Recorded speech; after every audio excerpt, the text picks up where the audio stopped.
pray. When the time came for Esther to be presented to the king, she asked for nothing beyond what Haggai suggested. No extravagant jewels, no elaborate perfumes, no carefully constructed strategy to impress. Just herself, simply, quietly, exactly as she was. She walked into the throne room. The court fell silent. The king looked up in and something shifted in his eyes. The room, the noise, the ceremony, all of it seemed to fade, because standing before him was not just a beautiful young woman. There was something about her, a dignity, a peace, a presence that was entirely unlike anything he had encountered in all his years of power. The king loved Esther above all the women. He set the royal crown upon her head and declared her Queen of Persia. Trumpets rang out across the palace.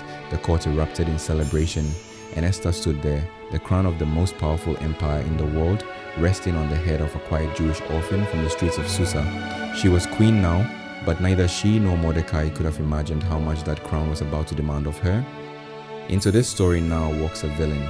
His name was Haman, and the king had recently lifted him to the highest position in the empire, second only to the throne itself. He was given authority, honor, wealth, and influence beyond measure, and the king commanded that all the people bowed down before him whenever he passed. Everyone obeyed, everyone except one man. Every day as Haman swept through the palace gates surrounded by his retinue, the people dropped to their knees in deference. Every day Mordecai stood at the gate, faithful, unmoved, upright, not out of stubbornness, not out of foolishness, but because Mordecai bowed only before the God of Israel. He would not give to a man the reverence that belonged to God alone. Haman noticed, and Haman seethed. A smaller man might have issued a punishment and moved on, but Haman's pride was not the kind that could be satisfied with small revenges. When he learned that Mordecai was Jewish, something dark and ancient stirred in him, a hatred, not just for one man, but for an entire people. He decided in his fury and arrogance that punishing Mordecai was not enough. He would destroy every Jewish person in the Persian Empire, all of them, men and women, young and old, every Jewish life in every province on a single day. He went to the king with smooth words and careful manipulation. He did not name the Jewish people openly. He simply described them as a group that followed their own laws and refused to conform, suggesting with oily reasonableness that it was not in the king's interest to tolerate such people, and he offered to fund the operation himself.